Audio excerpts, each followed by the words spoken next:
Okay, good morning everybody.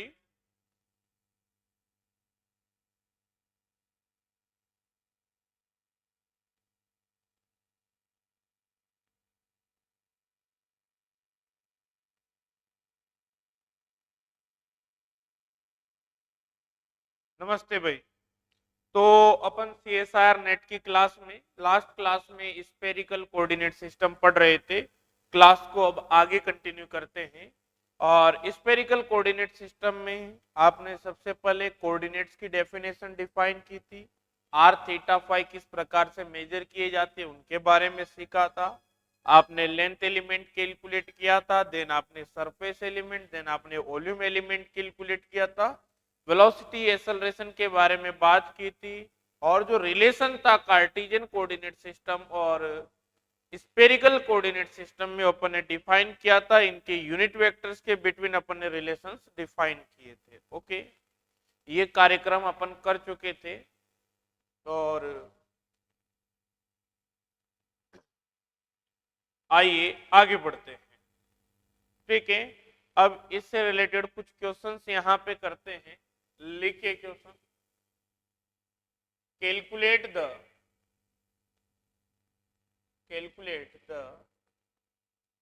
Area of sphere. ठीक है, आपको ये कैलकुलेट करना है बच्चों। यहाँ पे स्फीयर का एरिया तो बड़े ध्यान से देखेंगे। जो आप स्फीयर का एरिया 4 पाई r² अब तक मानते आए हैं, ये आपकी जेड एक्सिस हो गई, ये आपकी वाई एक्सिस हो गई बच्चों, ये आपकी एक्स एक्सिस हो गई। आप जानते हैं इस स्फीयर के सरफेस पे एवरी पॉइंट पे रेडियस कांस्टेंट रहेगी।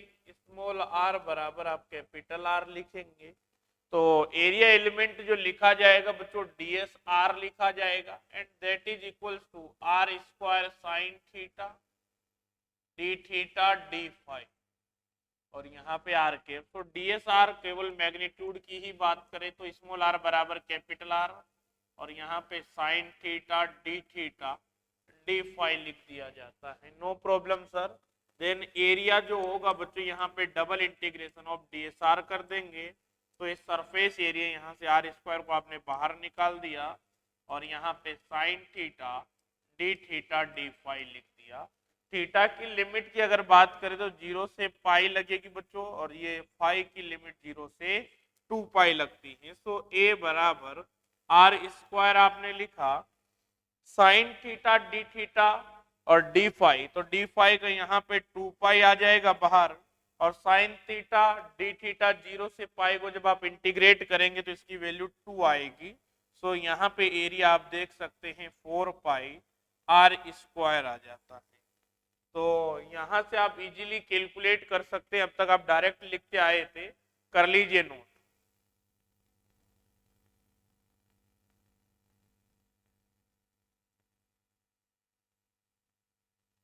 ओके,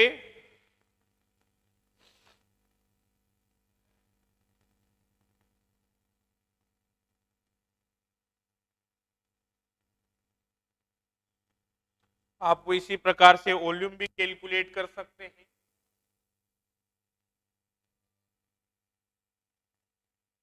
कैलकुलेट द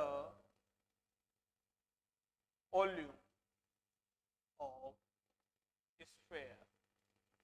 तो आप जानते हैं बच्चों पहले से 4/3 पाई आर क्यूब होता है।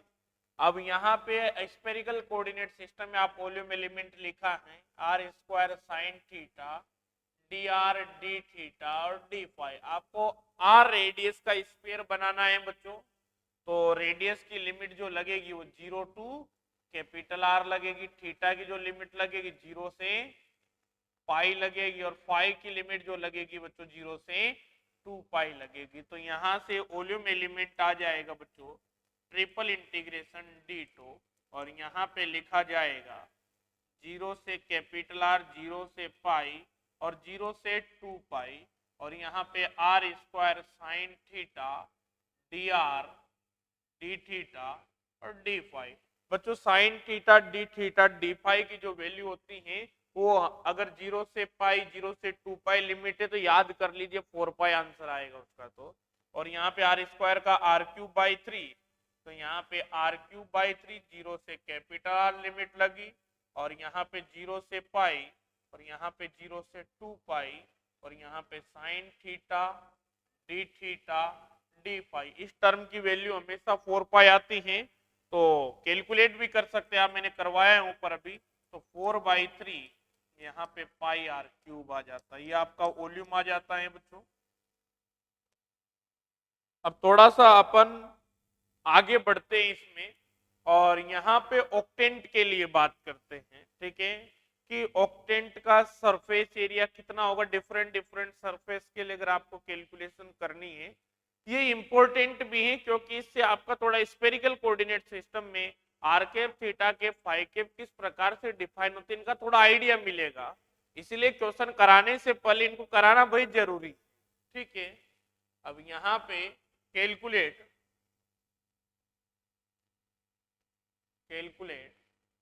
The surface area and volume, calculate the surface area and volume of a octant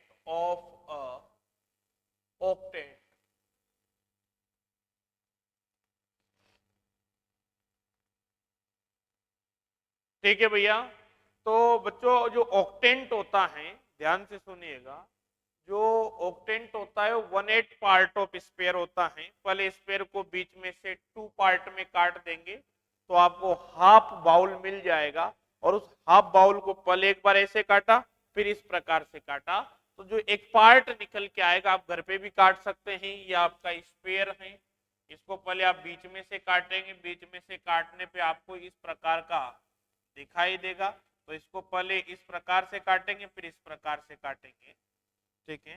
इसको एक सेकेंड, इसको पहले आप इस प्रकार से बीच में से काट देंगे, ऐसे ही दिख जाएगा, और फिर इस प्रकार से काटेंगे।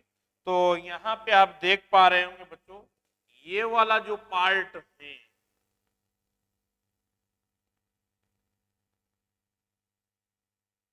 थ्री डी तो यहाँ दिख नहीं पाएगा आपको, ये वाला पार्ट वोक्टेंट कहलाता है आपका। आप घर पे देख सकते हैं, एक बॉल लीजिएगा, या आपके कोई भी पोटैटो आप ले सकते हैं, ठीक है, पोटैटो को बीच में से काटा, ओके, देन उसको फिर इस प्रकार से काटा, फिर इस प्रकार से काटा, तो 1/8 पार्ट आपको मिल जाएगा, इसे आप ऑक्टेंट कहते हैं, ठीक है। अब यहाँ पे बना देते हैं ऑक्टेंट को भैया।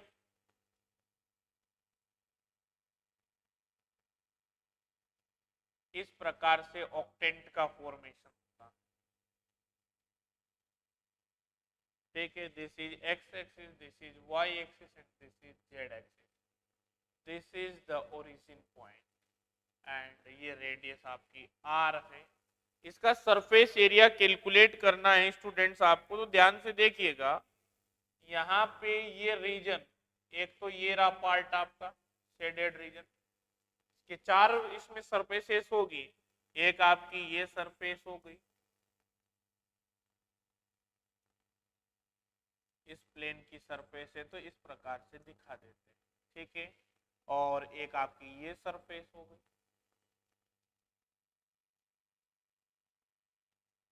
और एक आपकी कर्व्ड सरफेस हो गई। ऑक्टेंट कटेगा भाई, तो एक तो इसकी इस साइड की सरफेस, एक उधर साइड की सरफेस, एक नीचे की, और एक इस प्रकार से फ्लैट सरफेस, ठीक है। तो यहाँ पे अगर बात करें सर, थीटा की वैल्यू कहां से 0 to π/2 वेरी करेगी। सबसे पहले आपका काम होता है लिमिट लिखना। फाई की वैल्यू की बात करें तो x से y तक ही जा रहा है, तो यहाँ पे 0 to π/2 ही वेरी करेगी, और यहाँ पे स्मॉल r की value 0 to capital R very करेगी। तो सबसे पहले अब सरफेस 4 है, तो चारों सरफेस के लिए सरफेस एरिया डिफाइन होगा, फिर सबको जोड़ देंगे। ये आपकी एक सरफेस 1 आ गई, ये सरफेस 2 आ गई, ये पीछे वाली सरफेस 3 आ गई, और ये आपकी एन केप जो है ये सरफेस 4 आ गई। बच्चों क्लोज सरफेस है, तो क्लोज सरफेस के केस में जो आपका एरिया एलिमेंट होता है वो उसकी जो डायरेक्शन होती है वो बॉडी से इनसाइड टू आउटसाइड होती है। तो यहाँ पे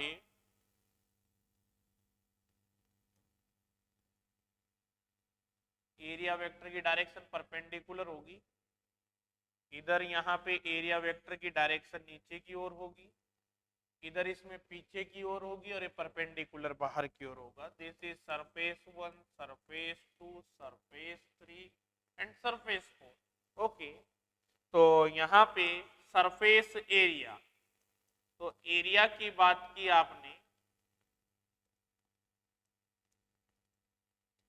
तो यहाँ पे A बराबर A1 plus A2 plus A3 plus A4 लिखा जाएगा बच्चों, और यहाँ पे आपको लिख दिया जाएगा बच्चों DS1, यहाँ पे डबल इंटीग्रेशन, या फिर सरफेस लिखा हुआ है तो DS1 इस प्रकार से लिखेंगे आप, प्लस DS2 प्लस DS3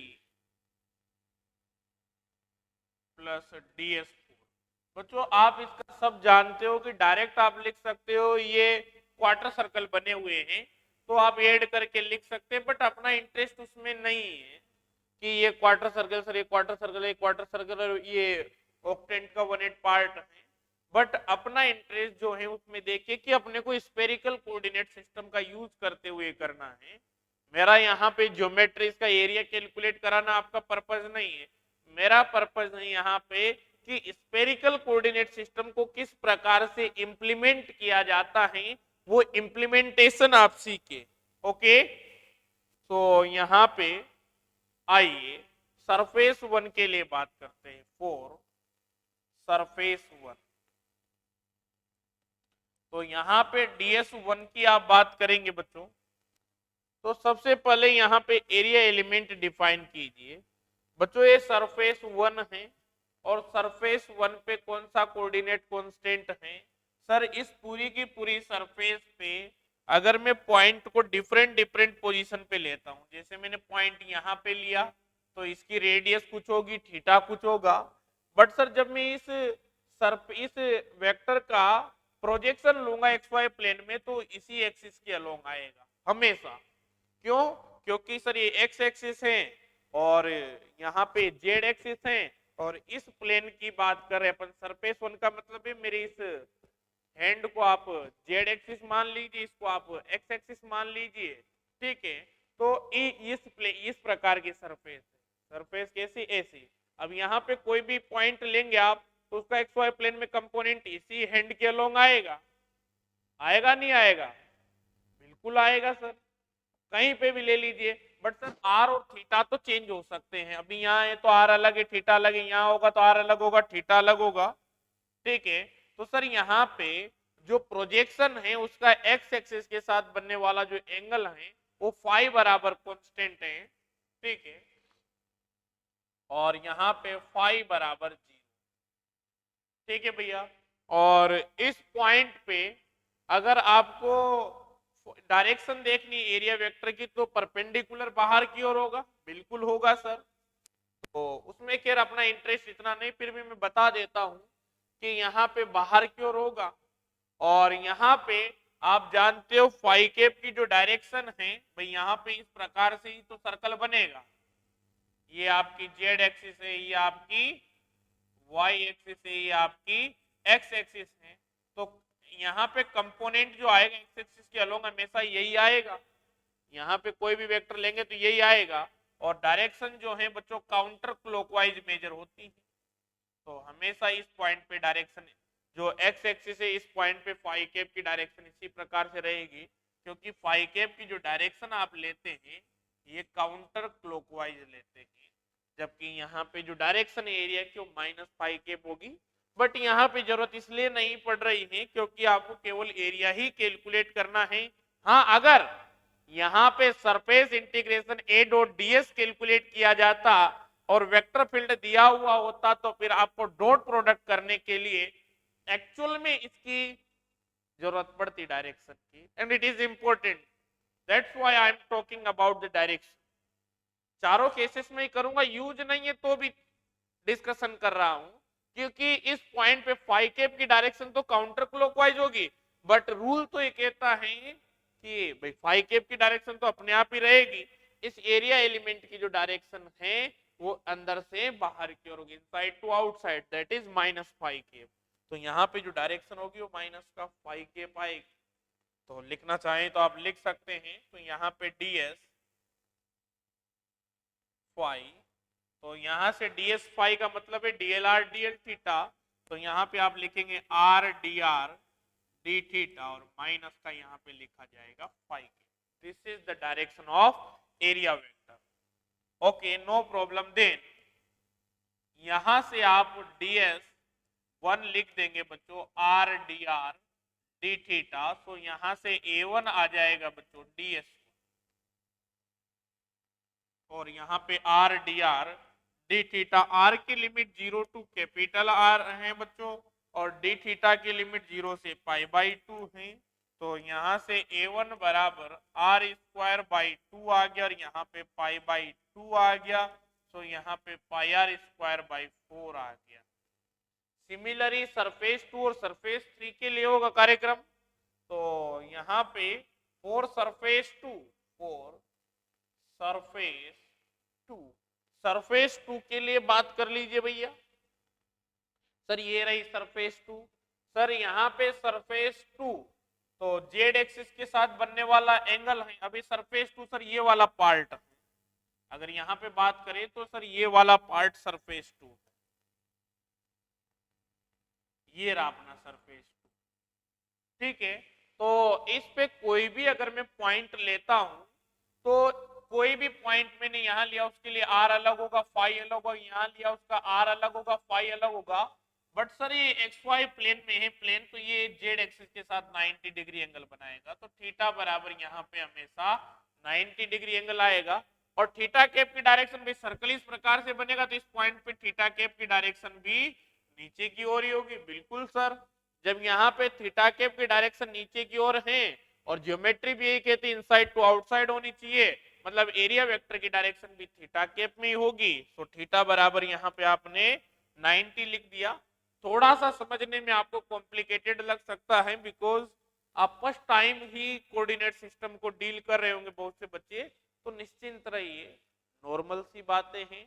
एक दो दिन जब आप प्रैक्टिस करते हैं कोई भी टफ टॉपिक आपको आसान लगने लग जाता है। फिजिक्स का बेसिक प्रिंसिपल है कि कोई भी, या आपके जीवन में भी आप देख सकते हैं, कोई भी नई चीज आप पहली बार देखते हैं तो आपको थोड़ा सा अनकंफर्टेबल लगता है, बाकी फिर जब आप उस पर प्रैक्टिस करते हैं, उसको एनालिसिस करते हैं, ठीक है, तो आप कंफर्टेबल जोन में आ जाते हैं, फिर आपके लिए नॉर्मल हो जाता है।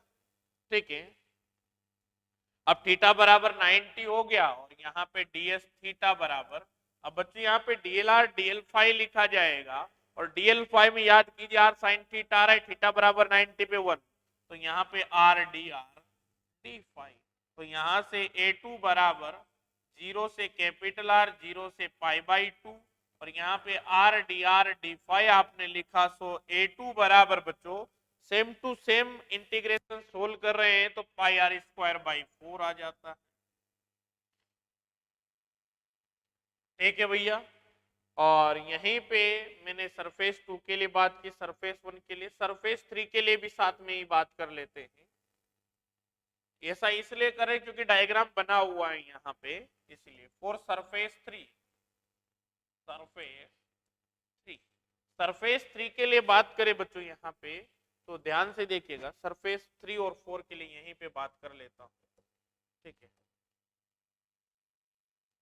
फॉर सरफेस 3,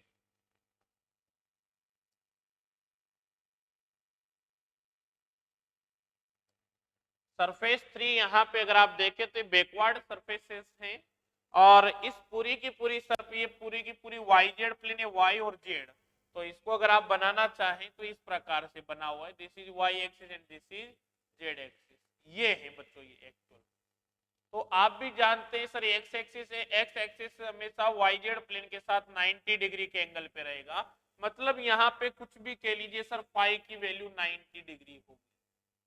बिल्कुल सर, और सर यहाँ पे जो फाई केप की वैल्यू होगी भाई, यहाँ पे इस प्रकार से सर्कल बनेगा, this is Z axis, this is Y axis. ठीक है, तो और ये आपका सिस्टम है। ठीक है, तो कोई दिक्कत नहीं है, इस प्रकार से आपने ड्रॉ कर रखा है, बट यहाँ पे जो आपके फाई कैप की डायरेक्शन होगी वो अंदर की ओर होगी, बिकॉज यहाँ पे ऐसे होगी, यहाँ पे अंदर की ओर होगी, यहाँ पे बाहर की ओर होगी, इस प्रकार से निकलती, उसको तो बना नहीं सकते आप। तो ऐसा सिस्टम होगा भैया, ठीक है। तो कोई दिक्कत नहीं है, फाई कैप में यहाँ पे एरिया वेक्टर की डायरेक्शन आएगी, तो डीएस फाई वेक्टर अगर यहाँ पे आप लिखना चाहते हैं तो डीएस फाई कांस्टेंट है, DLR DL theta are D R D theta, तो यहाँ पे आर डी थीटा, और यहाँ पे जो डायरेक्शन आ जाएगी बच्चों, this is what, this is positive phi cap, but you are interested only in magnitude, so A3 is equals to यहाँ पे double integration R D theta, zero से कैपिटल आर, जीरो से pi by two, so A3 is equals to pi are square by two, sorry 4। ये आ गया 4। Surface 4 के लिए बात कर लेते हैं, 4 सरफेस 4। तो सरफेस 4 के लिए बात करते हैं बच्चों, तो सरफेस 4 पे ये स्फीयर का पार्ट है बच्चों, सरफेस 4 स्फीयर का पार्ट है, और सरफेस 4 के एवरी पॉइंट पे रेडियस कांस्टेंट रहेगी sir, small r is equal to capital R। Okay sir, no problem. तो यहाँ पे ds r वेक्टर बराबर r स्क्वायर साइन थीटा, और यहाँ पे d theta d phi r cap लिखा, सो a4 बराबर यहाँ पे r square sine theta D theta D phi, zero से पाई बाई टू और जीरो से पाई बाई टू, तो A4 की वैल्यू यहाँ पे आर स्क्वायर। अब इसको 4 पाई मत लिख दीजिएगा भाई, ये लिमिट का पता होना चाहिए। वो 4 पाई कब लिखेंगे, जब थीटा की 0 से पाई, फाई की 0 से 2 पाई। यहाँ पे डी फाई का किया तो कितना आया भैया सर, पाई बाई 2 आ गया, और साइन थीटा डी थीटा किया तो साइन थीटा का इंटीग्रेशन माइनस कोस थीटा होता है, ये सर माइनस कोस थीटा लिख दिया, 0 से पाई बाई 2 लिख दिया, और ये A4 बराबर यहां पे लिख देते हैं भैया पाई आर स्क्वायर बाई 2, और यहां पे कोस की वैल्यू पाई बाई 2 पे तो 0 हो जाएगी बच्चों, बिल्कुल सर यहाँ पे 0 हो जाएगी, और माइनस कोस 0 पे माइनस माइनस प्लस हो जाएगा, तो पाई आर स्क्वायर बाई 2 आ जाएगी। देन टोटल एरिया A बराबर A1 plus A2 plus A3 plus A4, यहाँ पे तो आपने लिखा बच्चों तीन जो आपकी सरफेसेस हैं फर्स्ट सेकंड 3, उनके लिए तो पाई आर स्क्वायर बाई 4 है, तो 3 pi are square by 4 plus pi are square by 2, और यहाँ से पाई आर स्क्वायर आपने कॉमन ले लिया, 3 by 4 plus 1 by 2, 3 by 4 plus 1 by 2, and that is equals to यहाँ पे लिखते हैं a is equals to pi are square, और यहाँ पे आ गया बच्चों 4 को एलसीएम ले लेंगे तो यहाँ पे 5 बाई 4, ठीक है, यही लिखा जाएगा 5 बाई 4 पाई आर स्क्वायर। और यहाँ से आप देख पा रहे होंगे बहुत ही इंटरेस्टिंग रिजल्ट बच्चों, कि अगर ऑक्टेंट की बात की तो सर आपने कहा 1/8 पार्ट ऑफ स्फीयर, तो 1/8 का मतलब है कि सर आंसर आना चाहिए था 4 pi are square by 8, that means pi are square by 2, but sir answer तो यहाँ पे pi r 5 pi by 4, 5 by 4 pi are square आ रहा है, एंड दैट मीन्स ये सरफेस एरिया है ज्यादा आ रहा है। तो जब भी बच्चों किसी भी पार्टिकल को ज्यादा पार्टिकल में डिवाइड किया जाता है तो वहां पे नंबर ऑफ सरफेसेस बढ़ जाती हैं, और नंबर ऑफ सरफेसेस बढ़ने से सरफेस एरिया बढ़ता है, ठीक है। तो जब कभी भी आपको सरफेस एरिया बढ़ाना होता है तो किसी भी पार्टिकल को आप ब्रेक कर देते हैं बहुत छोटे छोटे पार्ट्स, ठीक है। तो यहाँ पे 5 पाई आर स्क्वायर बाई 4 आ जाता है, तो ब्रेक करने से बच्चों जाहिर सी बात है सरफेस एरिया बढ़ता है, तोड़ेंगे किसी पार्टिकल को तो उससे उसका एरिया इंक्रीज होता है, दैट्स ऑल। वॉल्यूम कैलकुलेट करना तो बहुत आसान है, आई होप आप लोगों को समझ में आया होगा। लिख लीजिए, पहले इधर इधर का लिखिए, उसको बाद में लिखवाएंगे, पहले ये लिखिए, स्टार्ट हो जाइए भाई।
कर लीजिए भैया नोट।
लिख लीजिए सरफेस टू के लिए first of all,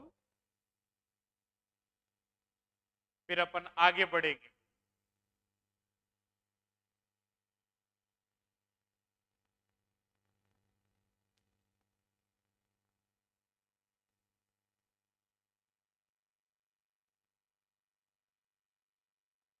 surface three के लिए लिख लीजिए। और बच्चों बहुत इंपॉर्टेंट थिंग है कि आपको स्पेरिकल कोऑर्डिनेट सिस्टम बहुत अच्छे से आना चाहिए, क्योंकि आगे अगर किसी हायर एजुकेशन में आप वर्क करते हैं तो आगे आपको कैलकुलेशन के साथ बहुत ज़्यादा डील करना पड़ेगा। और मैथमेटिकल फिजिक्स आपकी कैलकुलेशन के पोर्शन को बहुत स्ट्रॉन्ग बनाती है अगर आप सही तरीके से पढ़ते हैं तो। आप इलेक्ट्रोडायनामिक्स की बात करें, क्लासिकल मैकेनिक्स, पूरा का पूरा कैलकुलेशन बेस्ड पेपर है। ठीक है,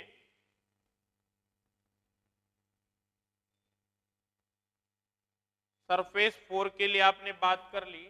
और बच्चों यहाँ पे अब वॉल्यूम की बात करनी है फाइनली। यहाँ पे अपने को वॉल्यूम की बात करनी है। देन यहाँ पे v बराबर ट्रिपल इंटीग्रेशन डी टू। तो ये आसान है भाई, इसमें तो कुछ दिक्कत ही नहीं है। आर स्क्वायर साइन थीटा, यहाँ पे D R D theta, D R D theta, D phi लिखा आपने। और यहाँ पे जीरो से कैपिटल आर, जीरो से पाई बाई टू और जीरो से पाई बाई टू आपने लिखा। तो यहाँ पे आर क्यूब बाई थ्री आ गया बच्चों। डी फाई का बात किया तो पाई बाई टू आ गया। ठीक है, और यहाँ पे अब आर क्यूब बाई थ्री आपने लिख दिया साइन। अब यहाँ पे जीरो से पाई बाई टू, और यहाँ पे आता है बच्चों साइन थीटा डी थीटा। और इसकी वैल्यू भी आप जानते हैं वन होता है, तो v बराबर यहाँ से pi are cube by six आ जाता है। और ऐसा आना भी चाहिए, क्योंकि 4/3 पाई आर क्यूब को आप 1/8 पार्ट से डिवाइड करेंगे तो यही आएगा पाई आर क्यूब बाई 6। ठीक है कि अब लिखे नेक्स्ट क्वेश्चन।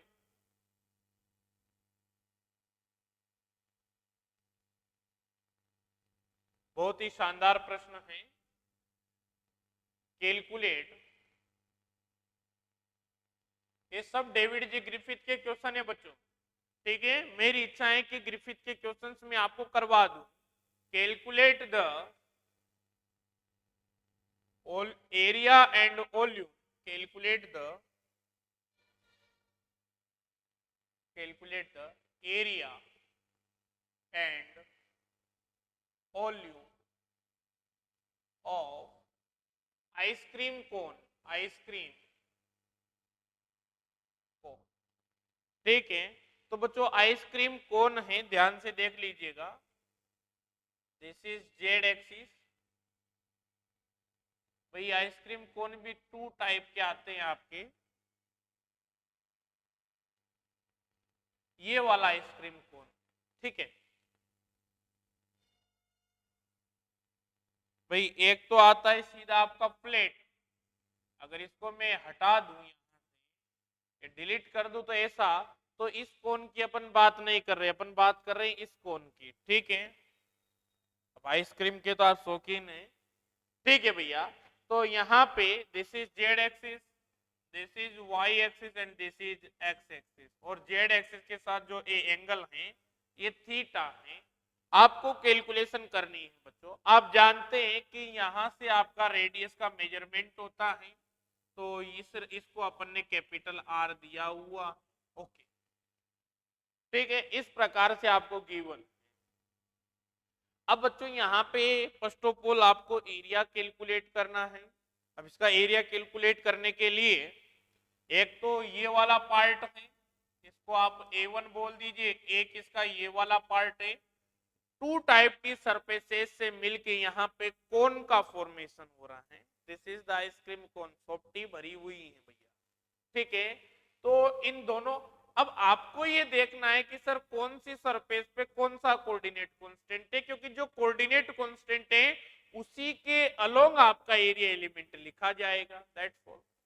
अगर सर मैं बात करता हूं A2 की, तो A2 पे भाई A2 क्या है इस प्रकार से, तो A2 बनाने के लिए मुझे थीटा बराबर थीटा कांस्टेंट रखना पड़ेगा इस प्रकार से, और इस प्रकार से मैं रोटेट कर दूंगा। तो जैसे ही मैं अपनी फिंगर को इस प्रकार से रोटेट करूंगा तो ये अपने आप बनता ही चला जाएगा। चल जाएगा नहीं चल जाएगा भाई, इधर देखिए ऐसी सिचुएशन है, थीटा कांस्टेंट है और मैं रोटेट कर रहा हूं, तो इस प्रकार से कोन की सरफेस बन रही है नहीं बन रही है भाई? आप कहेंगे बिल्कुल सर बन रही है, ऐसा ही हो रहा है। ध्यान से देखिए,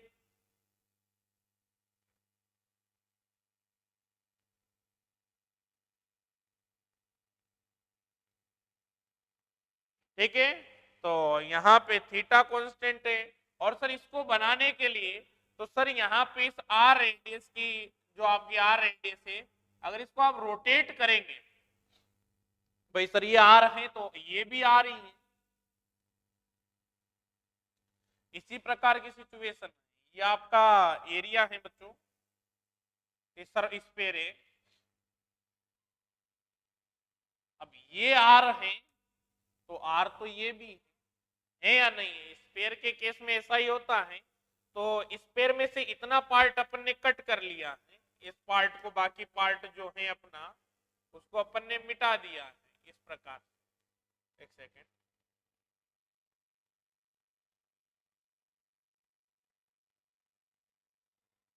ये बाकी पार्ट को अपन ने मिटा दिया।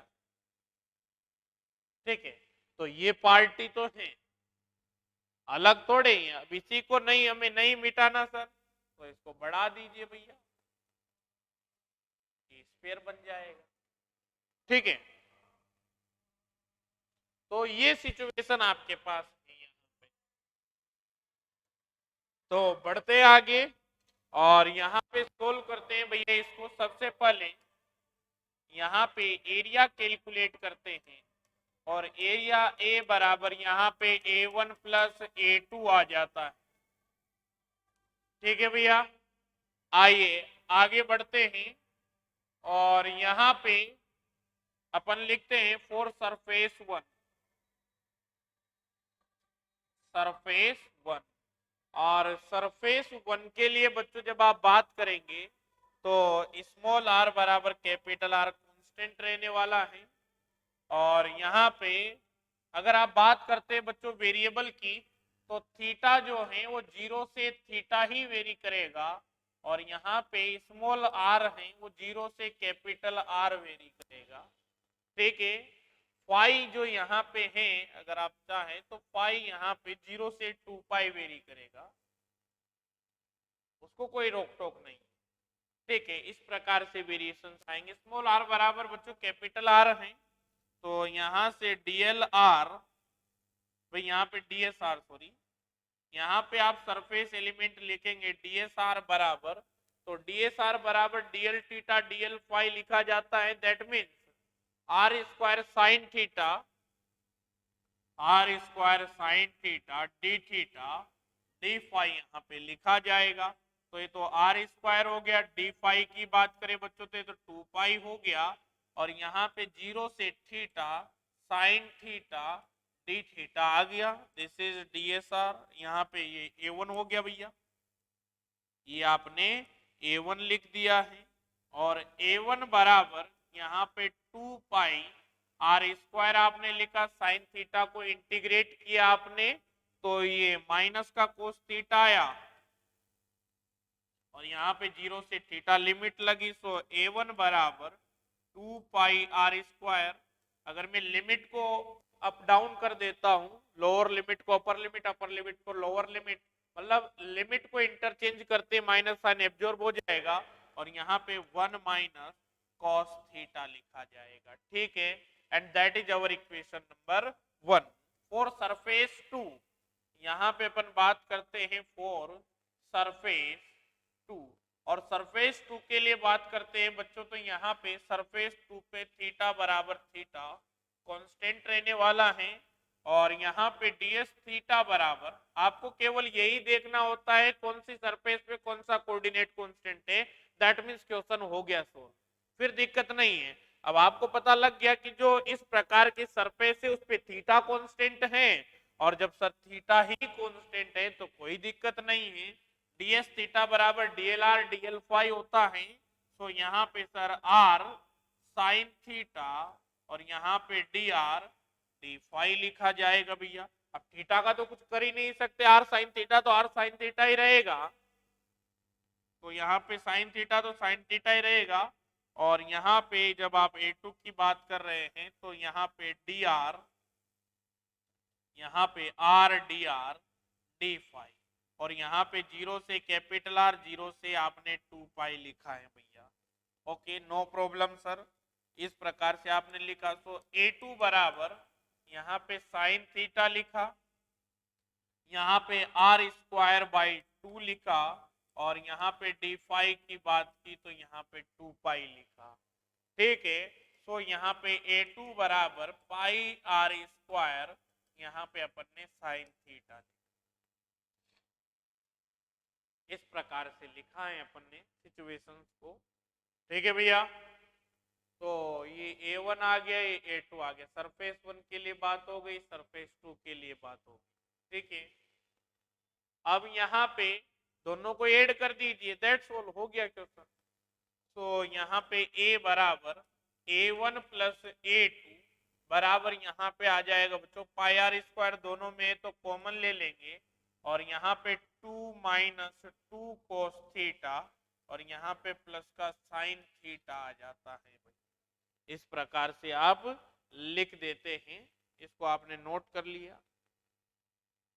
अब इसको और सिंप्लीफाई करना चाहे तो 2 कॉमन ले लेंगे, 1 माइनस कोस थीटा है तो इसको 2 साइन स्क्वायर थीटा बाई 2 में लिख देंगे। ये साइन थीटा, इसको 2 sine theta by 2 cos theta by 2 में लिख देंगे।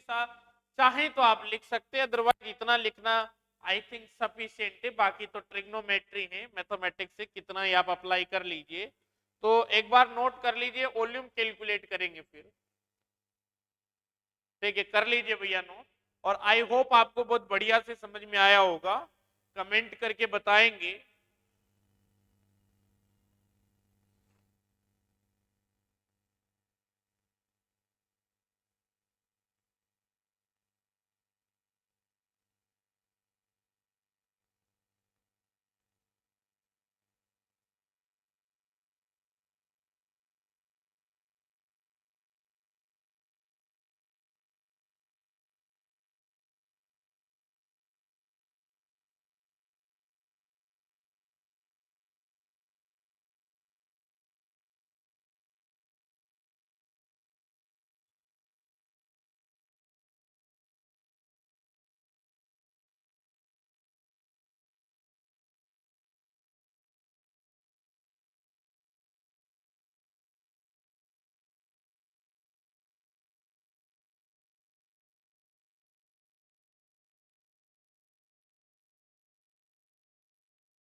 ठीक है भाई, अब वॉल्यूम कैलकुलेट कर लीजिए। यहाँ पे वॉल्यूम तो बहुत आसान है, तो यहाँ पे थर्ड वॉल्यूम भी कैलकुलेट कर लीजिए भैया।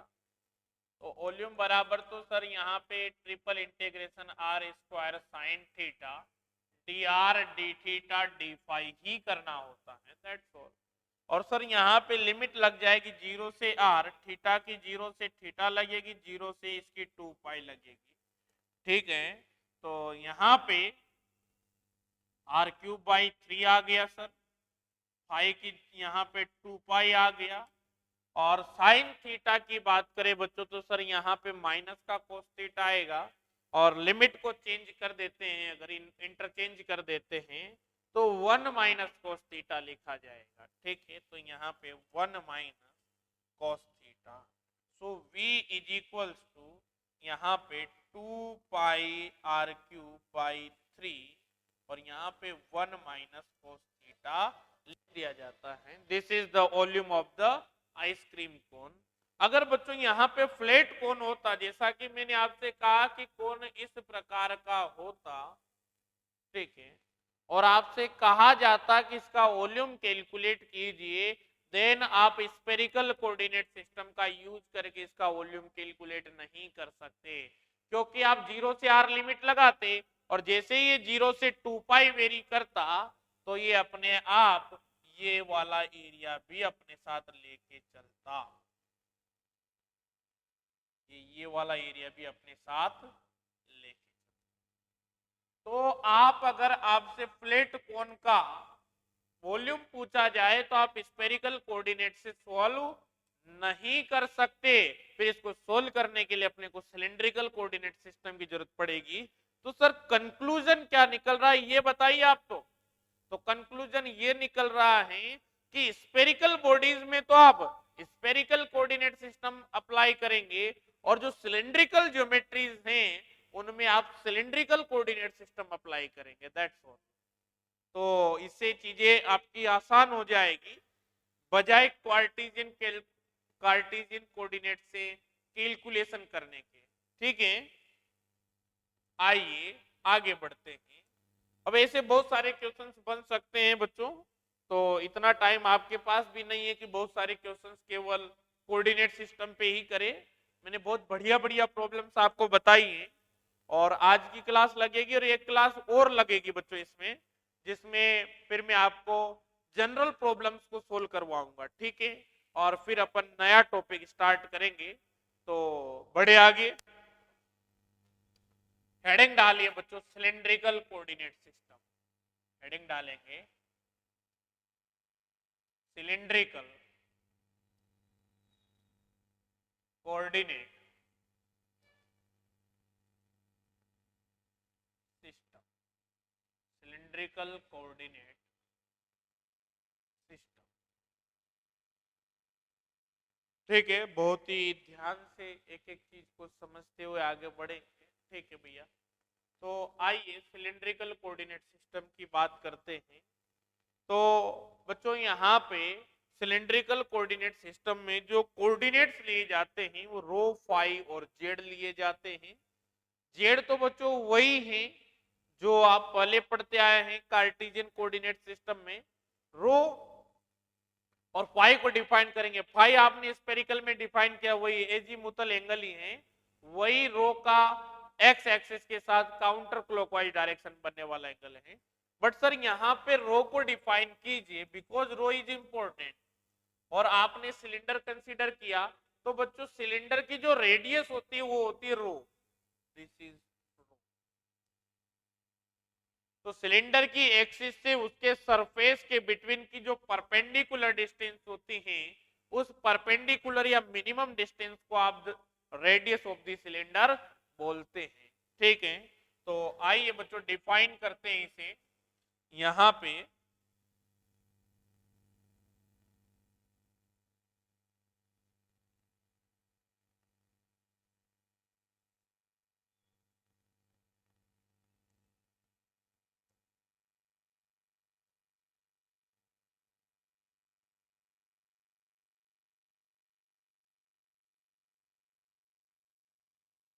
ठीक है भैया,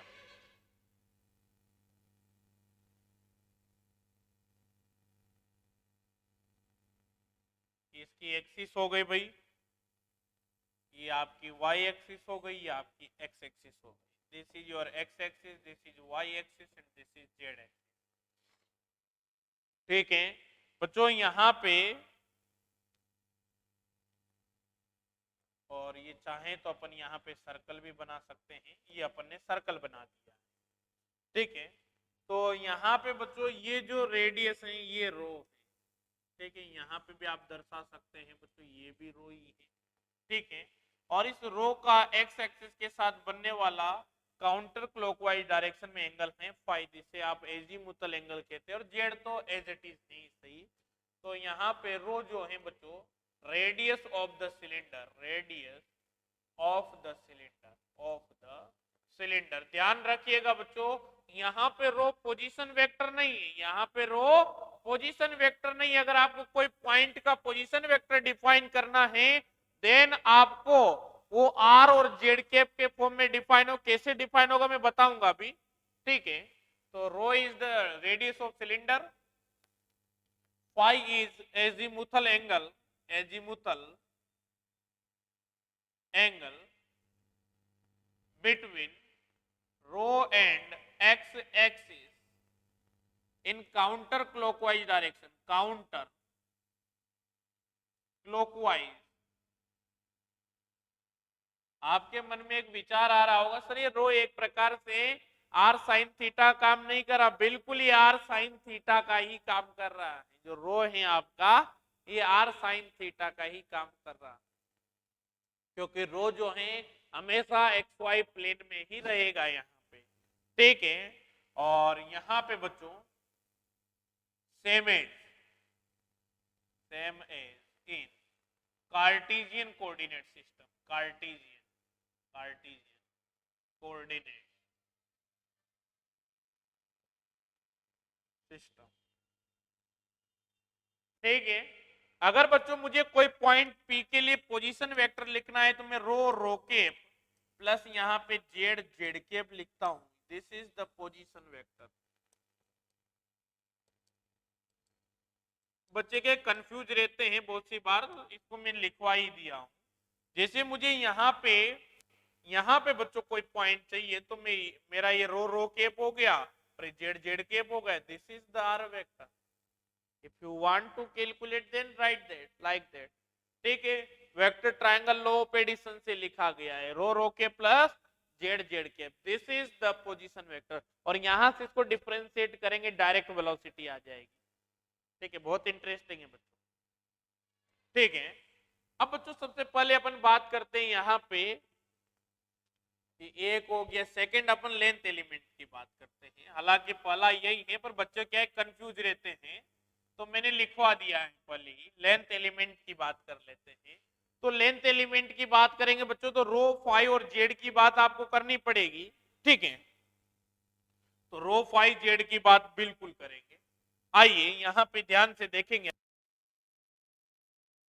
तो लेंथ एलिमेंट जब कंसीडर किया जाएगा बच्चों, तो ये रहा आपका रो, तो ये आपका रो वेक्टर है, तो ये आपका डीएल रो होगा। ठीक है, ये आपका एक्स वाई प्लेन है, एक्स एक्सिस वाई एक्सिस का फ्रंटल व्यू देखेंगे तो ये आपका रो हो गया, और ये आपका रो हो गया बच्चों, ये आपका डीएल रो हो गया, ये आपका यहाँ पे डी फाई हो गया, ये एंगल आपका फाई हो गया। ठीक है, ज्यादा छोटा बन गया क्या भाई? बिल्कुल सर, थोड़ा बड़ा बना देते हैं। This is x axis, this is Y axis. ये एंगल आपका डी फाई हो जाएगा, ये रो हो जाएगा, ये भी रो है, ये एंगल फाई हो जाएगा, और यहाँ पे ये जो है आपका डीएल फाई हो जाएगा, और डीजेड जेड कैप तो एज इट इज रहेगा बच्चों।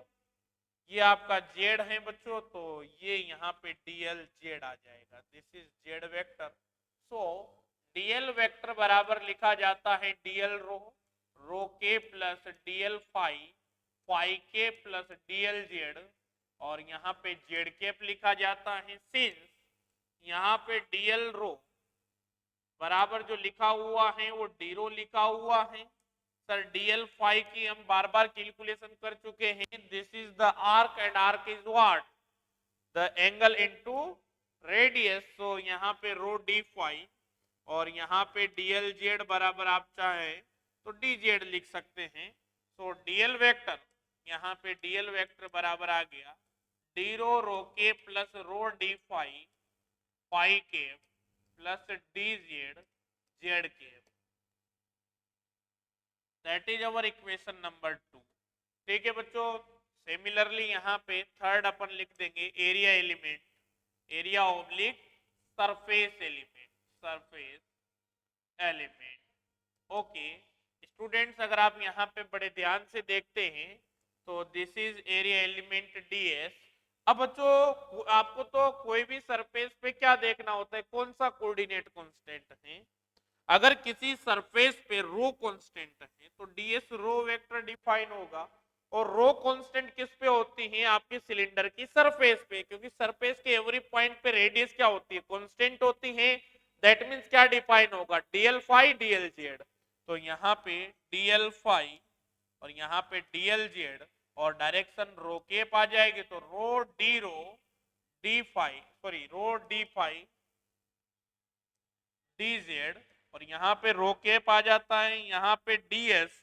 अगर फाई की बात की जाती है, ऐसी सरफेस बच्चों जिसपे फाई कांस्टेंट हो, तो बचे कौन से दो लेंथ एलिमेंट सर, एक तो रो बचा है, एक जेड बचा है।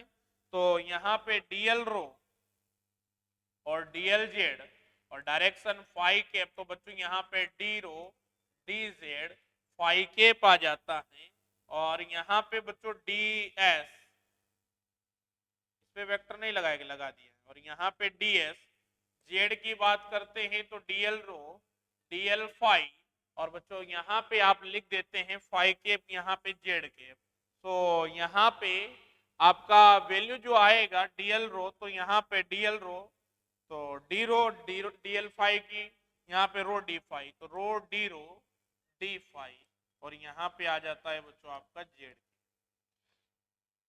इस प्रकार से आपके सरफेस एलिमेंट आ जाते हैं। फोर्थ आप लिखेंगे बच्चों यहाँ पे वॉल्यूम एलिमेंट, वॉल्यूम एलिमेंट। ठीक है, और यहाँ पे वॉल्यूम एलिमेंट लिखेंगे तो आप डेटो लिखेंगे, and ditto is what, this is यहाँ पे डीएल रो डीएल फाई और यहाँ पे dl z. So it is यहाँ पे rho D phi and d z. इस प्रकार से आप लिख सकते हैं। इसमें भी आपको कोई प्रॉब्लम नहीं होनी चाहिए, आराम से ऐसा लिखा जा सकता है। वेलोसिटी के बारे में बात कर सकते हैं, एक्सेलरेशन के बारे में बात कर सकते हैं, बेसिक थिंग्स हैं।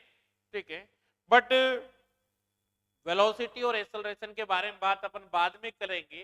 पहले अपन कार्टेशियन और सिलिंड्रिकल के बिटवीन रिलेशन डिफाइन कर देते हैं। ठीक है, आप चाहें तो यहां से पहले क्वेश्चन भी कर सकते हैं, तो आप कैलकुलेट कर सकते हैं। Calculate area and volume, area and volume of cylinder, volume of cylinder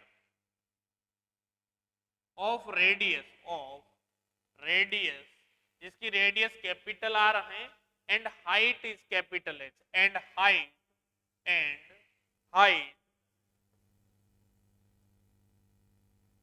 capital H. इस प्रकार की अगर आपके पास सिचुएशन है बच्चों, तो यहाँ पे आप इस प्रकार से आपका सिलेंडर है भैया, जिसकी हाइट जो है कैपिटल एच है और उसकी रेडियस जो है कैपिटल आर है। No problem sir. सबसे पहले यहाँ पे अगर एरिया की बात की जाती है, तो अगर आप इन सरफेसेस के एरिया को भी कंसीडर करते हैं तो आराम से आप कैलकुलेट कर सकते हैं। This is A1, this is A2 and this is A3। Okay, तो यहाँ पे सरफेस एरिया की बात करेंगे तो A बराबर A1 plus A2 plus A3, इस प्रकार से आपने लिखा है बच्चों। तो यहाँ पे फॉर सरफेस वन, अब बच्चों यहाँ पे अगर आपने ओरिजिन माना है तो h बराबर 0 हो जाएगा। ओरिजिन अगर यहाँ पे मान लिया तो this is plus h/2, this is minus h/2, choice is yours. Okay, तो फॉर सरफेस 1 के लिए आपको पता है कि इसका भी पाई आर स्क्वायर आएगा, इसका भी पाई आर स्क्वायर आएगा, but we have to calculate this pi r square through cylindrical coordinate system. Okay, no problem sir. अब यहाँ पे लिख देते हैं, तो इसी को ओरिजिन मान लीजिए आप, तो मिड पॉइंट को, तो this is minus H by to and this is plus H by to. ठीक है, ये सब ओरिजिन आप आपकी चॉइस से कहीं पे भी मान सकते हैं उसे। तो 8 जेड बराबर एच बाई टू, क्योंकि इस फ्लैट सरफेस पे जेड की वैल्यू कांस्टेंट होगी, तो यहाँ पे डीएस जेड बराबर डीएस जेड वेक्टर बराबर डीएल रो डीएल फाई आएगा, तो rho D rho D phi लिखा जाएगा, दोनों में सेम ही लिखा जाएगा।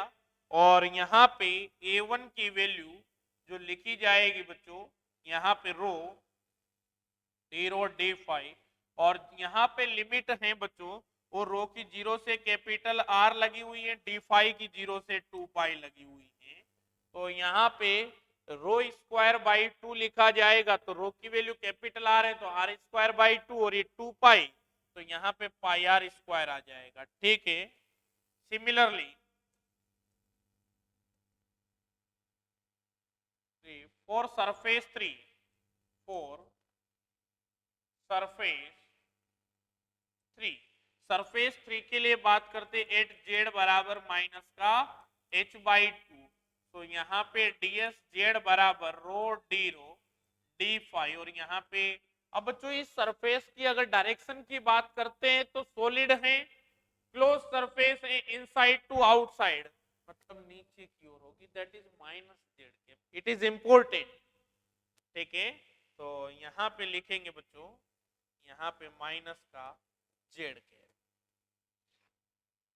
ठीक है, और यहाँ पे अब आपको तो मैग्नीट्यूड से इंटरेस्ट है, तो वैल्यू तो वही पाई आर स्क्वायर ही आएगी। ठीक है, फॉर सरफेस 2, अब सरफेस 2 के लिए बात करते हैं, तो ये आपकी सिलिंड्रिकल सरफेस है, सिलिंड्रिकल सरफेस पे रो बराबर क्या होता है, कैपिटल आर, रो बराबर यहाँ पे capital R, that is constant. Okay, और यहाँ पे आप लिखेंगे बच्चों डीएस रो वेक्टर बराबर यहाँ पे डीएल फाई डीएल जेड लिखा जाएगा। ठीक है, डीएल फाई डीएल जेड, और यहाँ पे रोके पाएगा डीएल फाई की वैल्यू रो डी फाई लिखी जाएगी, तो rho D phi D Z लिखा जाएगा, रो डी फाई, और यहाँ पे डी जेड लिखा जाएगा, दिस इज डीएस रो, और यहाँ पे ए टू बराबर यहाँ पे इंटीग्रेट कर देंगे आप 0 से, रो को तो बाहर निकाल लीजिए, रो बराबर तो कैपिटल आर ही है, तो इसको तो बाहर निकाल के कैपिटल आर लिख दीजिए, 0 से 2 पाई, और यहाँ पे लिखा जाएगा बच्चों minus H by two plus H by to. ठीक है, और यहाँ पे डी फाई डी जेड लिखा जाएगा, तो आर पहले से ही बाहर निकाल दिए, यहाँ पे 2 पाई आ गया, और यहाँ पे एच आ जाएगा, 0 से एच लगाते तो एच आ जाता, minus H by two plus H by to लगाया है, तो एच यहाँ पे जेड आ जाएगा, H by to minus minus H by to, this is plus H, तो 2 पाई आर एच, यहाँ पे A2 आपने लिख दिया 2 pi r h. So area बराबर आप लिख देंगे 2 pi are square plus 2 pi r h, याद कीजिए इसी प्रकार से आपने फॉर्मूला लिखा था, और यहाँ से 2 पाई आर को आप कॉमन लेते हैं, तो आर प्लस एच लिखा करते थे आप बचपन में। ठीक है, और वॉल्यूम कैलकुलेट करना तो बहुत आसान है। ठीक है, यहाँ पे थर्ड आप नेक्स्ट जो भी है वॉल्यूम कैलकुलेट करते हैं, तो डीटो बराबर rho D phi D Z लिखते हैं, तो वॉल्यूम बराबर triple integration rho D phi D Z आपने लिखा, और रो की limit 0 to capital R, phi की लिमिट 0 से 2 पाई, माइनस का एच बाई टू प्लस का एच बाई टू आ जाता है, so R square by 2 into 2 pi, और यहाँ पे आ जाता है एच, तो यहाँ पे पाई आर स्क्वायर एच आ जाता है, इसी प्रकार से आता है। अब जो आपके कोन का एरिया आप कैलकुलेट नहीं कर पा रहे थे, ठीक है, अब उसको यहां से कैलकुलेट करेंगे और कोन का एरिया कैलकुलेट करना बहुत इंपॉर्टेंट है। ठीक है, एक बार इसको लिख लीजिए, क्योंकि सिलिंड्रिकल से भी आप फर्स्ट टाइम अगर ध्यान नहीं दिए तो गलत होने की पूरी संभावना है। ठीक है भैया, लिख लीजिए।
ठीक है भैया,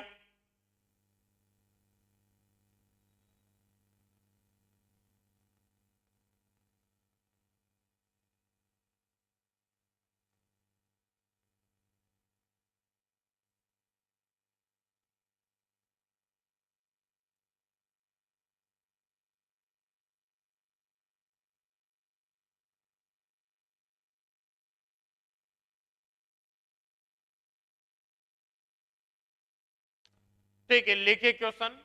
ये भी डेविड जी ग्रिफिथ का ही है। Calculate the surface area, calculate the surface area of the shaded region of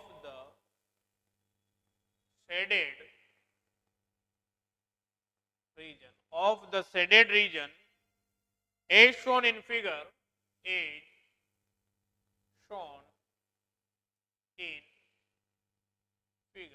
shown in figure using cylindrical coordinate system, using cylindrical coordinate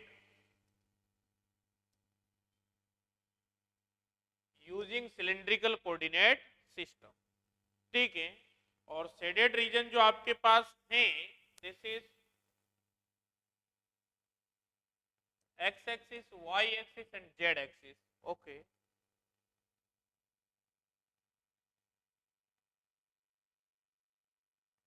ठीक है, इस प्रकार से है।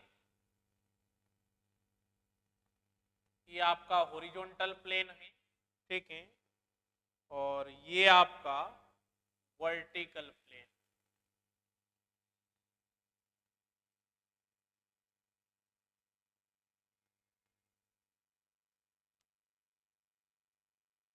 ठीक है, ये है आपका। अब आपको पता है सर ये पाई आर स्क्वायर बाई 4 है, और ये आपकी अगर हाइट h है और रेडियस r है तो सर एक 1/2 base into height R H हो जाएगा, हाफ आर एच आएगा। बट सिलिंड्रिकल कोऑर्डिनेट सिस्टम से ये तो बहुत आसान है, इसमें तो कैलकुलेट करने की जरूरत नहीं है, आपको डायरेक्ट अभी 2-3 बार करवा दिया। तो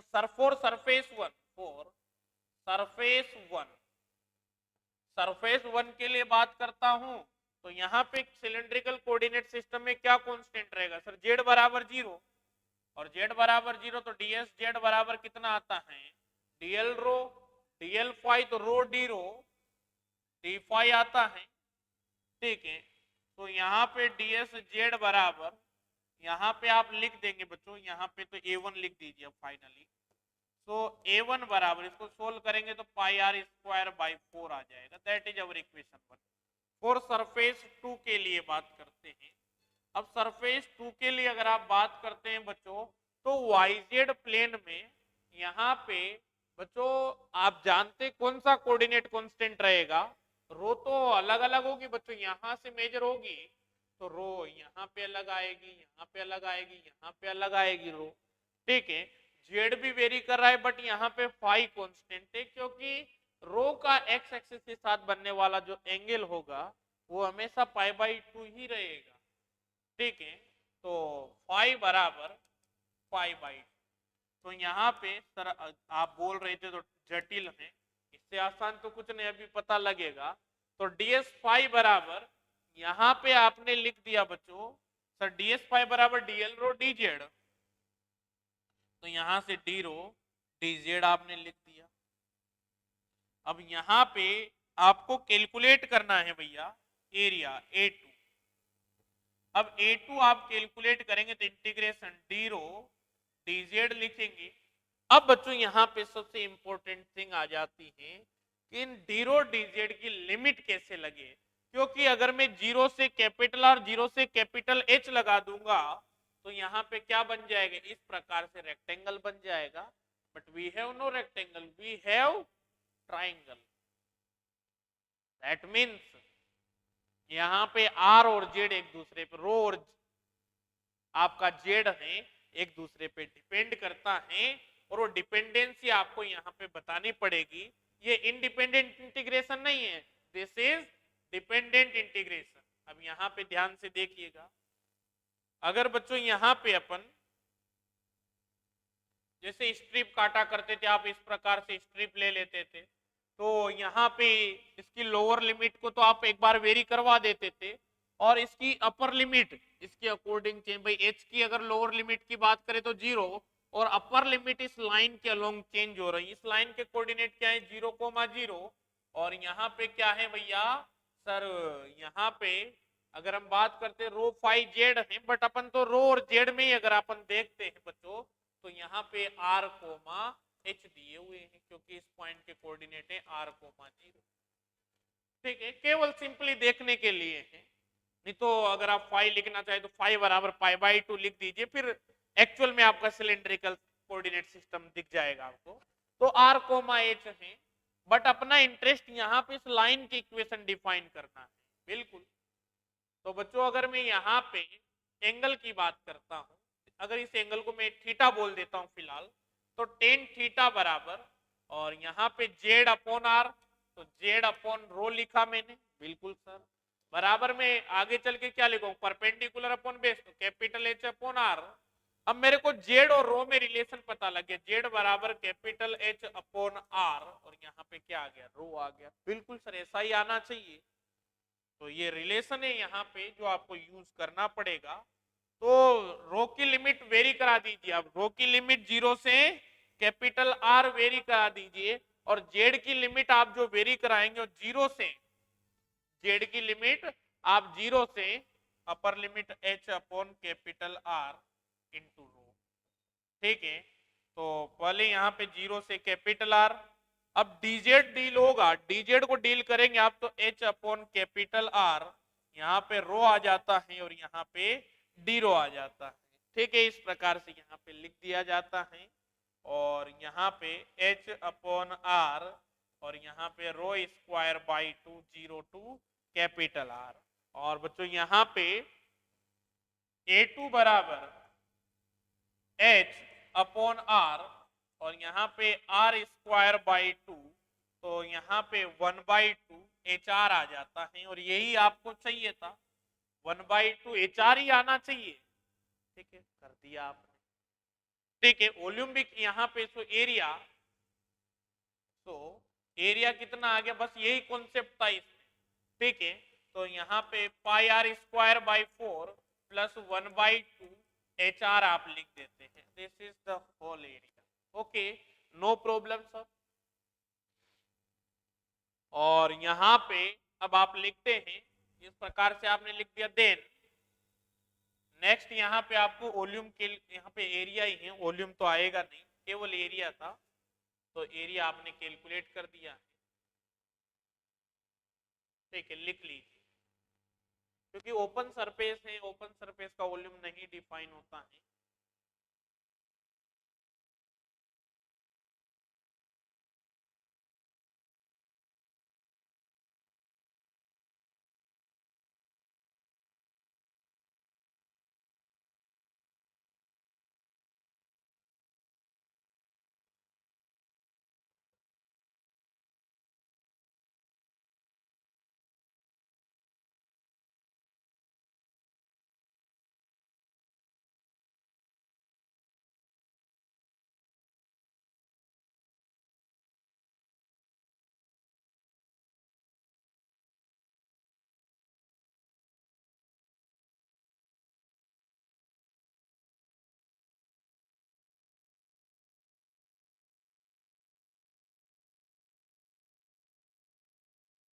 अगर आपको कैलकुलेट द वॉल्यूम, कैलकुलेट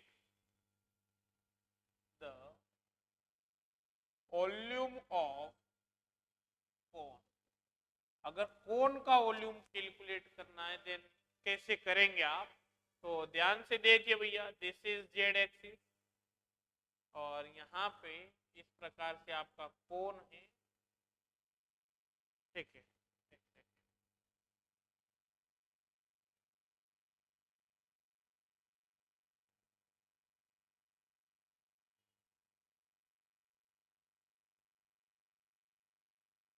ठीक है,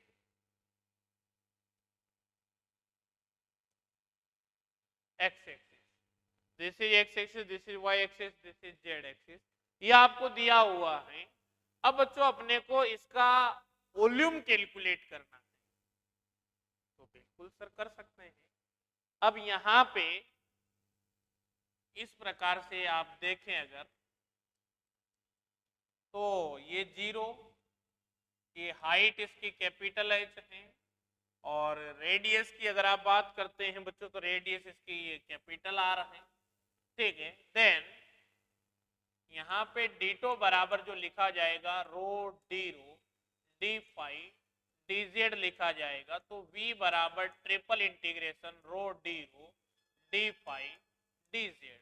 बच्चों यहाँ पे भी वही हो, तो अगर ये रो है तो ये जेड होगा, ये एंगल थीटा होगा, तो टेन थीटा बराबर, यहाँ पे अपन देखते हैं टेन थीटा बराबर क्या आ जाता है बच्चों, यहाँ पे आर अपॉन जेड आ जाता है, बराबर जो लिखा जाएगा कैपिटल आर अपॉन एच लिखा जाएगा। ठीक है, और आर ने इसको रो ही मानी जब रो आपने लिया हुआ है, ठीक है, दिस इज रो।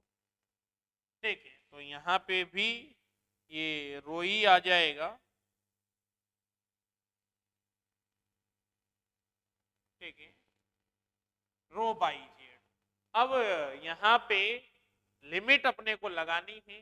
ठीक है, तो रो की जो लिमिट लगेगी बच्चों, वो यहाँ पे आर अपॉन एच और जेड की फॉर्म में लगेगी। ठीक है, तो v बराबर यहाँ पे रो की लिमिट लगा दी आपने 0 से R/H जेड की फॉर्म में, जेड यहाँ पे फाई की लिमिट 0 से 2 पाई लगा दी और जेड की लिमिट 0 से h लगा दी भैया आपने, और यहाँ पे rho D phi D Z लिख दिया है।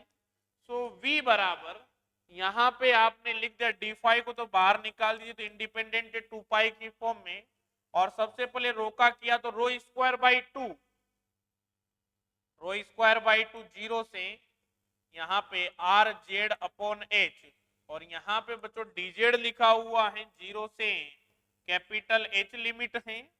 तो यहाँ पे वॉल्यूम एलिमेंट की बात करेंगे 2 से, 2 को काट दीजिए पाई, और यहाँ पे आपका आ गया भैया 0 से h r square z square upon h square d z. तो यहाँ से वी आर स्क्वायर और एच स्क्वायर को बाहर निकाल लेते तो pi are square upon h square आ गया, और ये एच क्यूब बाई 3 आ गया भैया। तो यहाँ पे 1/3 पाई आर स्क्वायर एच, और यही होता है वॉल्यूम।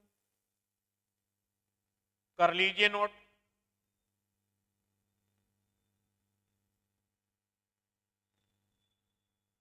और बच्चों आप h की वैल्यू को यहाँ पे आपने रो की वैल्यू को वेरी कराए, किसी के मन में प्रश्न आ रहा होगा नहीं हम h क्यों वेरी कराए सर, हम तो सर यहाँ पे हम रो क्यों वेरी कराए, h वेरी कराएंगे तो करा सकते हैं।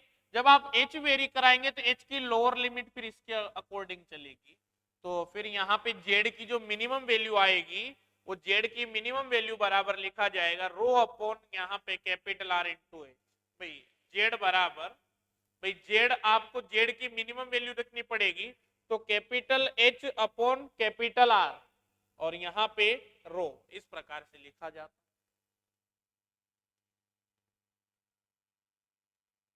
ठीक है, तो लिख सकते हैं आप ऐसे भी कैपिटल एच अपॉन आर रो से मल्टीप्लाई जेड की लिमिट वेरी कर, फिर जेड की लोअर लिमिट कितनी होती, ये होती, अपर लिमिट तो एच ही होती। ठीक है, और फिर आर रो की लिमिट 0 से कैपिटल आर आप लगा देते तब भी आंसर यही आता निकल के। आप कर सकते हैं, वो आपके लिए होमवर्क है। ठीक है, अब रिलेशन कैलकुलेट कर लेते हैं कार्टेशियन और सिलेंड्रिकल के बीच का, और फिर कल अपन इसमें एक लास्ट क्लास लेंगे, और लगभग सभी क्वेश्चन जो इनसे रिलेटेड बन सकते हैं अच्छे अच्छे क्वेश्चन, तो कल इसकी लास्ट क्लास होगी, फिर अपन नया टॉपिक स्टार्ट करेंगे। वेक्टर कैलकुलस में थोड़ा ज्यादा समय इसलिए लगता है क्योंकि बड़ा टॉपिक है और सभी टॉपिक में आपको पढ़ाता हूं, बाकी टॉपिक्स में इतना टाइम नहीं लगता है। ठीक है, लिखे क्वेश्चन, सॉरी यहाँ पे हेडिंग डालिए, रिलेशन बिटवीन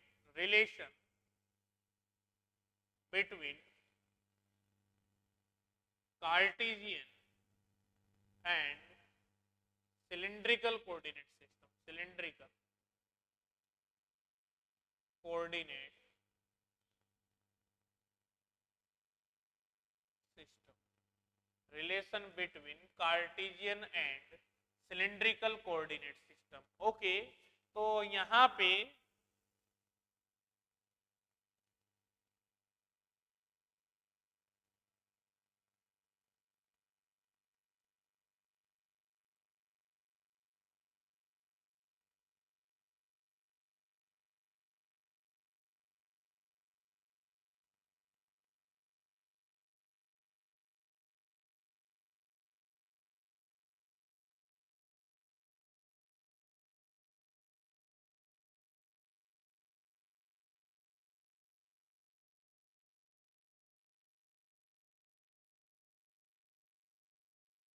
ठीक है भाई, यहाँ पे इस प्रकार से एक सिलेंडर अपन ने सर्कल यहाँ पे बना दिया इसके अंदर। ठीक है, यहाँ पे अपन ने एक लाइन ड्रॉ कर दी है जो कि एक्सिस होगी, और बच्चों यहाँ पे अपन ने एक्सिस भी डिफाइन कर दी, this is Y axis, this is x axis, x axis Y axis and this is Z axis. Okay, तो यहाँ पे बच्चों ये अपना रो होता है, ये अपना एंगल फाई होता है, तो इधर कोऑर्डिनेट जो आएगा ये अपना इधर देखेंगे अगर आप तो रो एक्स बराबर रो कोस फाई आएगा, एक्स बराबर रो कोस फाई लिखा जाएगा और यहाँ पे y बराबर रो साइन फाई लिखा जाएगा और z बराबर तो z ही होगा। ठीक है, कोई दिक्कत नहीं है। और बच्चों यहाँ पे अगर मुझे फाई की वैल्यू कैलकुलेट करनी है तो टेन फाई बराबर में यहाँ पे y अपॉन एक्स लिखूंगा तो फाई बराबर यहाँ पे tan inverse y upon x लिखा जाएगा। तो रो फाई जेड में यहाँ पे अगर आप इनको स्क्वायर करके जोड़ देते हैं तो X square plus Y square बराबर यहाँ पे रो स्क्वायर बनता है। ये बेसिक यहाँ पे इनके ट्रांसफॉर्मेशन है, बाकी इसके बारे में डिटेल में अपन कल पढ़ेंगे। ओके।